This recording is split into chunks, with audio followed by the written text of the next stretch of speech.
At our daughter's baby shower, my husband decided to share, "I'm moving out tonight to be with someone who truly appreciates me." His girlfriend waved from across the room. Everyone stopped talking. I smiled gently and said, "I'm happy you found your path." As I left, I texted him a link. When he opened it, he called me in panic. "I'm moving out tonight. I've met someone who truly appreciates me." My husband's words pierced through the joyful chatter at our daughter's baby shower. Silence fell over the room like a heavy curtain. From the corner, a young woman, maybe 30 years old, awkwardly raised her glass of mimosa and gave a small wave. Our friends and family sat frozen, their expressions ranging from shock to pity to second-hand embarrassment. My daughter, Jennifer, 7 months pregnant with our first grandchild, looked up from the tiny pair of booties she'd just unwrapped. Her face crumpled, and I instinctively placed my hand on her shoulder. "I'm happy you found your path," I said to my husband of 38 years, surprising myself with the steadiness in my voice.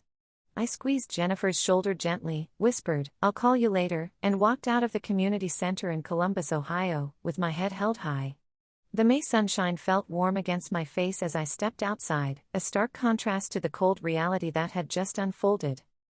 I am Teresa Callahan, 61 years old, a retired school librarian who just watched my marriage publicly implode. But I wasn't as devastated as everyone in that room might have assumed because I'd known for months. I slid into my car, a sleek new Lexus that Gregory had complained was too extravagant for a retiree, and pulled out my phone. With trembling fingers, anger, not sadness, I sent a text message with a secure link and the simple words, "You might want to check this when you have a moment." As I pulled away from the curb, I glanced in my rearview mirror to see Gregory bursting out of the building, his face flushed as he fumbled with his phone. I knew exactly what he was seeing. Documentation of every financial move I'd methodically made over the past 3 months. The vacation house in Sandusky now solely in my name. Our joint savings carefully and legally redistributed. The retirement accounts protected under a trust my lawyer had assured me was airtight. Years ago, this would have been unimaginable. I was the woman who had to ask permission to buy a new dress, who handed over my teacher's paycheck for better management, who believed my husband when he said that financial matters were too complicated for me to understand. But people can change, people can learn, people can prepare. My phone began to ring. Gregory's name flashed on the screen. I declined the call and turned onto the highway, heading toward the luxury apartment I'd secretly leased last month. I first noticed something was wrong last Christmas. We were hosting our traditional family dinner. Gregory, myself, Jennifer, and her husband Thomas, our son William, who had flown in from Portland, and a handful of close friends.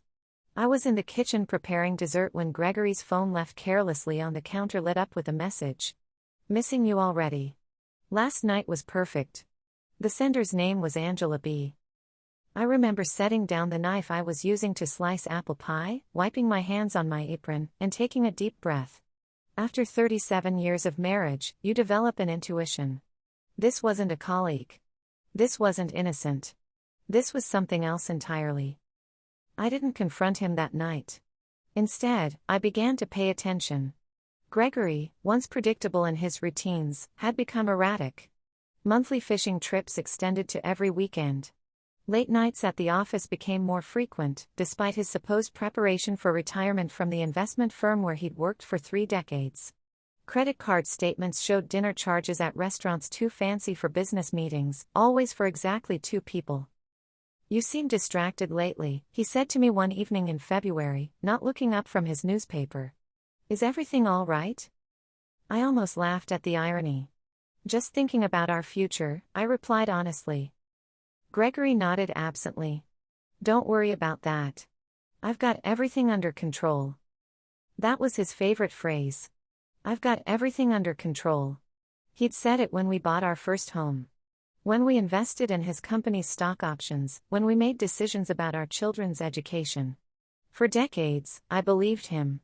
I trusted him to handle our finances because he was the expert, the successful investment advisor who managed millions for clients. What did I know about money? I was just a school librarian who loved books and children.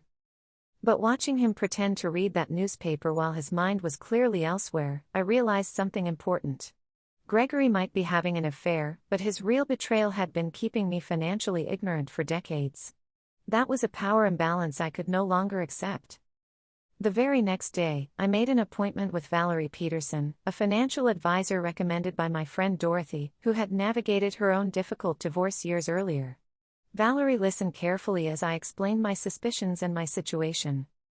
"You've been married how long?" she asked, reviewing the paperwork I'd brought. 38 years in June. "And in all that time, you've never had your own accounts?" I shook my head, feeling a flush of embarrassment. Gregory always said it was more efficient to manage everything together. "Mrs. Callahan, you need a crash course in taking control of your financial life," Valerie had said, pushing her glasses up on her nose. "And you need to move quickly but carefully." The next month was a blur of appointments, paperwork, and secret financial maneuvers. I met with a lawyer, Elizabeth Winters, who specialized in high-asset divorces. I gathered documents, made copies, and cataloged every asset we owned. I learned that Ohio is an equitable distribution state, meaning that in a divorce, marital property would be divided fairly, though not necessarily equally. "You've contributed to this marriage for nearly 4 decades, Elizabeth explained. As a teacher, you helped put food on the table while raising your children.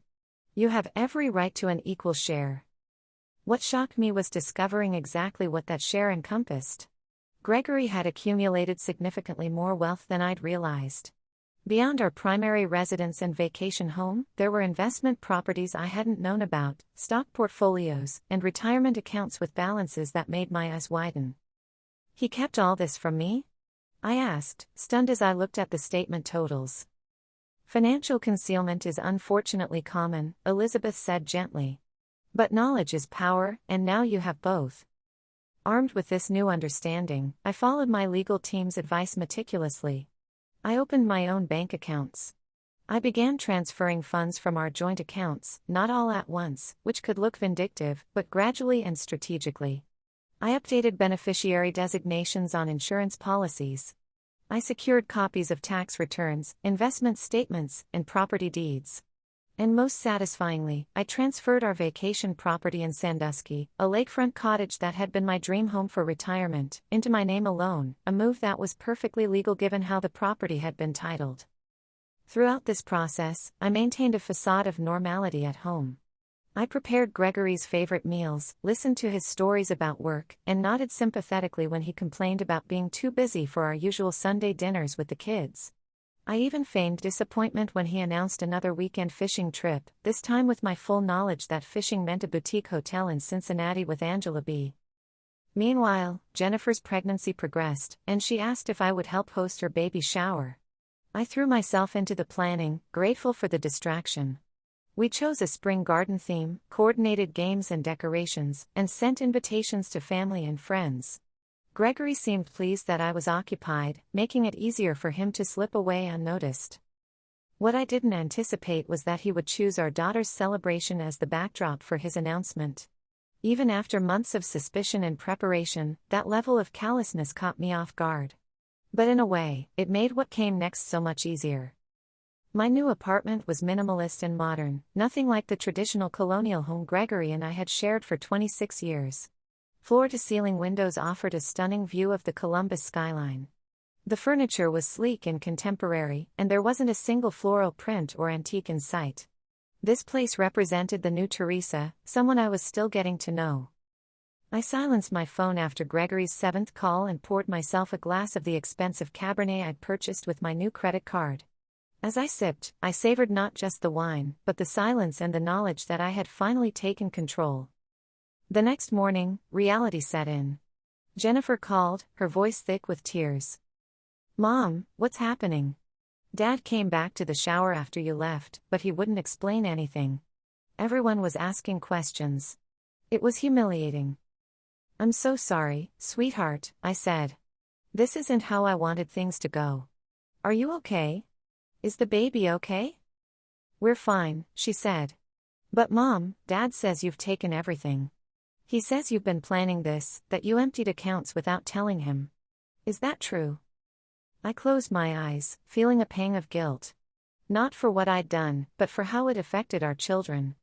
Jennifer, your father and I need to work through some things. I've protected what's rightfully mine after 38 years of marriage. That's all you need to know right now. But the baby shower, why didn't you tell me something was wrong? Because it wasn't about me. It was about you and my grandchild. I never imagined your father would choose that moment to announce his decision.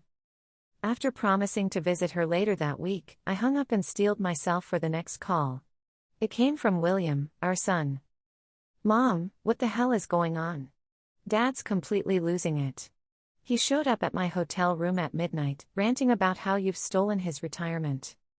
William, please watch your language, I said automatically. The school librarian in me emerging despite everything. Your father is upset because he's facing consequences he didn't anticipate. What consequences? Mom, he said you transferred the lake house to yourself. That's cold. I felt a flash of anger. Cold? What would you call announcing to our entire social circle that you're leaving your wife for another woman during your pregnant daughter's baby shower? There was a long pause. Wait, what? Dad didn't tell me that part. Of course, he hadn't. Gregory had always been selective with information, a trait I was now employing myself. I spent the rest of the day fielding calls and texts from concerned friends and family. Some were appalled by Gregory's behavior. Others were shocked by my financial maneuvers. Dorothy, my closest friend since our teaching days, came over with takeout Chinese food and a bottle of champagne. To your liberation, she toasted, raising her glass. I've been waiting 30 years for you to stand up to that pompous ass. I laughed to spite myself. Have you really disliked him all this time? Dorothy's expression softened. I never disliked Gregory. I disliked how he diminished you, how he made every decision, controlled every dollar, took credit for your successes, and blamed you for his failures. You deserve better, Teresa. As we ate straight from the containers, I filled Dorothy in on my plans. I would be meeting with my lawyer again tomorrow. Gregory had already contacted his own attorney. The battle lines were being drawn. Are you scared? Dorothy asked as she was leaving. I considered the question. Not scared. Sad. Yes. Angry. Definitely. But for the first time in decades, I feel powerful. That night, I slept better than I had in months. The next morning, I arrived at Elizabeth's office downtown to find her waiting with a grave expression. Gregory's attorney has been in touch, she said, gesturing for me to sit. They're contesting the property transfer and claiming you acted in bad faith. Is that going to be a problem? I asked, my confidence faltering slightly. It complicates things, but we've done nothing illegal. Everything was properly documented and filed. The lake house was transferred through legitimate channels. She pulled out a folder. However, they're demanding an emergency hearing for temporary financial orders. Gregory is claiming financial hardship. I nearly choked. Financial hardship. The man makes over $300,000 a year. Yes, but according to his filing, he has significant debt obligations I don't think you were aware of. Elizabeth spread several documents across her desk. Credit card statements showing balances in the tens of thousands. A personal loan with a staggering interest rate. A second mortgage on our primary residence that I had never signed for. How is this possible? I whispered, my hands shaking as I examined the evidence of yet another betrayal. There's more, Elizabeth said gently. The girlfriend, Angela Blackwood, she's a former client of Gregory's firm. There's been an ethics investigation ongoing for nearly 6 months. The pieces suddenly fell into place. Gregory's increasingly erratic behavior. His insistence that retirement was still years away, despite our original plan to retire together when I did. The frequent arguments about money that seemed to come out of nowhere. He's been hiding financial problems, I realized aloud. All this time, while making me believe he was the expert. It appears so, Elizabeth confirmed. And there's something else you should know. The firm is considering termination due to the inappropriate relationship with the client. If they find evidence he mismanaged her finances, he could lose his license. I finished. For a moment, I felt a wave of vindication, quickly followed by a cold realization. If Gregory lost his income and professional standing, it could impact the settlement I would receive in the divorce. What does this mean for me? I asked. It means we need to adjust our strategy, Elizabeth said. The good news is that you've already secured significant assets. The bad news is that there may be less to divide than we initially thought. As I left Elizabeth's office, I noticed a familiar car parked across the street. Gregory's black BMW. He stepped out as I approached my vehicle. "Teresa," he called, his voice carrying across the parking lot. "We need to talk." I hesitated, then turned to face him. He looked terrible, unshaven, eyes bloodshot, wearing the same clothes from the baby shower. "About what, Gregory?" "Your girlfriend. Your secret debt. The ethics investigation at your firm?" His face paled. "How did you?" "I know everything now," I said, surprised by the steadiness in my voice. "All the things you kept from me because finances were too complicated for my understanding." "You don't understand," he insisted, stepping closer. "Angela isn't what you think. This whole situation isn't what you think." "Then explain it to me," I challenged. "Explain why you humiliated our daughter at her baby shower. Explain why you took out a second mortgage without my knowledge. Explain why you've been lying to me for months, maybe years." Instead of answering, Gregory's expression hardened. "You'll regret what you've done, Teresa. I built everything we have. Everything. You wouldn't even know how to manage these assets without me." I smiled. A genuine smile that seemed to unnerve him. "That's where you're wrong. I've learned quite a lot recently. I suggest you talk to your lawyer about a settlement because from where I'm standing, I'm holding all the cards." 3 days after my confrontation with Gregory in the parking lot, I received an unexpected visitor at my apartment. The concierge called to announce that an Angela Blackwood was requesting to see me. I considered refusing, but curiosity won out. "Send her up," I told him. Minutes later, I was face to face with the woman who had waved so awkwardly at our daughter's baby shower. She was younger than me, probably in her early 30s, but not the 20-something trophy I had imagined. She wore a conservative pantsuit and minimal makeup, looking more like a business professional than a home wrecker. "Mrs. Callahan," she began, her voice tight. "Thank you for seeing me." "I assume you have something important to say," I replied, not inviting her to sit. Angela took a deep breath. "I need to tell you something about Gregory, something you deserve to know." Against my better judgment, I gestured to the couch. She perched on the edge, clutching her handbag like a shield. "I'm not having an affair with your husband," she stated flatly. "I never was." I laughed, a sharp sound without humor. "You'll forgive me if I don't believe you. You were at my daughter's baby shower, waving when my husband announced he was leaving me for someone who truly appreciates him." "I was there because Gregory insisted," she said. "He told me it was a business brunch. I had no idea it was a family event until I arrived, and by then it was too awkward to leave." Something in her expression made me pause. "Then why the announcement? Why the wave?" Angela's eyes filled with tears. "Because Gregory has been manipulating both of us. I'm not his girlfriend. I'm his victim." For the next hour, Angela told me a story that shook the foundations of everything I thought I knew. She had been Gregory's client at the investment firm, a young widow who inherited a substantial sum after her husband's death.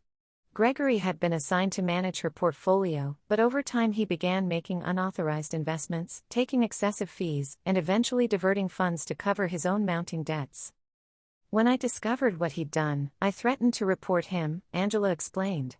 "That's when the manipulation started. He convinced me that no one would believe me, that he could make it look like I had authorized everything. He said he had connections that could ruin me professionally." "Why are you telling me this now?" I asked, still skeptical, but increasingly disturbed. "Because yesterday, I finally went to the firm's ethics board with proof of what he did. They've launched a formal investigation. Gregory called me last night threatening me again and mentioned that you had stolen his money. That's when I realized you might be in danger, too." She reached into her bag and pulled out a flash drive. "This contains copies of all the documentation, altered statements, forged authorizations, everything. I thought you should have it for your divorce proceedings." After Angela left, I sat stunned in my living room, the flash drive heavy in my palm. I didn't know whether to believe her story, but I knew someone who could help me verify it. I called Valerie, my financial advisor, and arranged to meet her immediately. After reviewing the documents on the drive, she confirmed what Angela had told me. "This is serious, Teresa," Valerie said grimly. "These aren't just ethical violations. They're potentially criminal." I felt sick. The man I had married, the father of my children, hadn't just betrayed me with another woman. He had committed fraud and potentially ruined lives. And now I had evidence that could send him to prison. That night, as I stared at the city lights from my window, I faced the most difficult decision of my life. What would I do with this information? The following week unfolded like a slow-motion car crash. Gregory's firm placed him on administrative leave pending their investigation. Our divorce proceedings were temporarily stalled as both legal teams processed the new information. Jennifer was hospitalized briefly with stress-induced high blood pressure, putting her at risk for complications with the pregnancy. William flew back to Columbus from Portland, determined to fix things between his parents before the baby arrived. Through it all, I maintained a determined calm, even as I grappled with what to do about Angela's evidence. "You have a powerful bargaining chip," Elizabeth advised during our latest meeting. "We could use this to negotiate a very favorable settlement. Or I could turn everything over to the authorities," I countered. "Let Gregory face the legal consequences of his actions." Elizabeth's expression was neutral. "That's certainly an option, but consider how a public scandal and potential criminal case would affect your children, your grandchild, and ultimately your own financial security." I knew she was right. If Gregory went to prison, there would be no alimony, potentially reduced assets to divide, and a stigma that would affect our entire family. Yet, the thought of allowing him to escape accountability for his actions burned within me. The decision was made for me when Angela called again. "I've been contacted by 2 more of Gregory's former clients," she said. "They've noticed discrepancies in their accounts, too. The firm's internal investigation is expanding." My path became clear. I didn't need to be the one to bring Gregory down. His own actions were already doing that. What I needed was to protect myself, my children, and yes, even Angela and the other victims. I scheduled an emergency meeting with Elizabeth and came with specific demands for our counter-offer to Gregory's settlement proposal: full ownership of both properties, 70% of all investment accounts, a lump sum alimony payment rather than monthly support, and most importantly, a complete separation from any liability related to Gregory's professional misconduct. "He'll never agree to this," Elizabeth warned. "He will," I said confidently. "Because I'm offering him something in return." My silence. The settlement meeting was held in a conference room at Elizabeth's law firm. Gregory arrived with his attorney, a sharp-suited man with an aggressive reputation. I was surprised to see how much Gregory had aged in just 2 weeks. Deep lines etched his face and his hair seemed grayer. "Mrs. Callahan has reviewed your proposal and has a counteroffer," Elizabeth began, sliding folders across the table. Gregory's attorney skimmed the documents, his eyebrows rising. "This is completely unreasonable," he declared. "Is it?" I asked, speaking directly to Gregory. "Considering what I know about your professional situation, I think it's quite generous." Gregory's face drained of color. "What are you talking about?" "Angela Blackwood came to see me," I said quietly. "She shared some very interesting documentation about your investment practices." "You're bluffing," Gregory's attorney interjected. I turned to Elizabeth, who nodded and produced a thumb drive. "This contains copies of everything we have," she said. "We haven't shared this information with authorities yet, but rest assured we will if necessary." Gregory and his attorney stepped outside to confer. I could see them through the glass wall of the conference room, Gregory gesticulating wildly, his attorney speaking in urgent, hushed tones. When they returned, Gregory's surrender was evident in his posture. "We'll accept the terms," his attorney announced stiffly. "With one modification. My client requests ongoing visitation rights with his future grandchild." I felt a twinge of unexpected emotion. Despite everything, Gregory was still a father and soon-to-be grandfather. That was something even I wouldn't take away from him. Agreed, I said, provided he completes an ethics course in financial counseling. Gregory looked up, surprise flickering across his face. Why would you stipulate that? Because our grandchild deserves a grandfather who understands right from wrong, I replied simply. Something you seem to have forgotten along the way. 2 hours later, with papers signed and notarized, my 38-year marriage was effectively over. The day Jennifer gave birth to Eliza Grace, Gregory and I sat on opposite sides of the hospital room, our new reality crystallized in the awkward silence between us. But when our daughter placed that tiny bundle in my arms, nothing else mattered. I was a grandmother now, embarking on yet another new chapter in my life. In the months that followed, Gregory's professional world collapsed completely. The firm's investigation expanded to include regulatory authorities, and while he avoided criminal charges through a cooperation agreement, his career in financial services was permanently ended. He moved to a small apartment across town, started therapy, and began the humbling process of rebuilding his life from scratch. As for me, I sold our family home and moved permanently into my apartment. I traveled to places I'd always wanted to see, the Grand Canyon, New York City, even a 2-week tour of Italy. I volunteered at the library where I'd once worked, reading to children twice a week. And slowly, carefully, I began to repair the relationships damaged by Gregory's betrayal and my own necessary but painful response. You know, Dorothy said one evening as we shared dinner on my balcony, you've completely transformed this past year. You're not the same Teresa I've known for decades. I considered this as I looked out at the Columbus skyline, golden in the setting sun. I'm exactly the same person, I corrected gently. I just finally allowed her to emerge.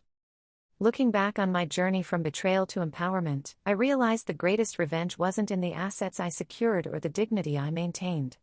It was in discovering I had been capable of rescuing myself all along.